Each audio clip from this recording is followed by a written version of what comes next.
मुस्तफ़ा आज घर आया तो बड़ा परेशान था। मामा ने पूछा क्या हुआ है, तुम्हें क्यों इतने परेशान दिखाई दे रहे हो?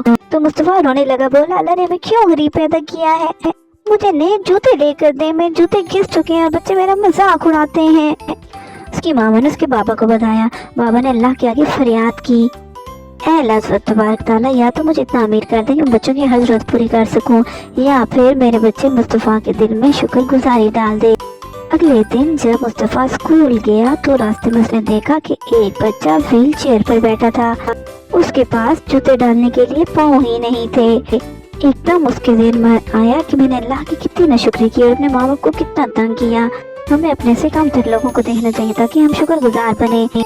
मेरे पास अल्लाह का दिया सब कुछ है, सबसे पहले माँ बाप है जो मुझसे इतना प्यार करते हैं। घर आकर उसने अपने पुराने जूतों को अच्छी तरह से साफ किया और पॉलिश किया और पहन लिया और अल्लाह का शुक्र अदा किया और तौबा की कि आइंदा वो नाशुक्री नहीं करेगा। Please like my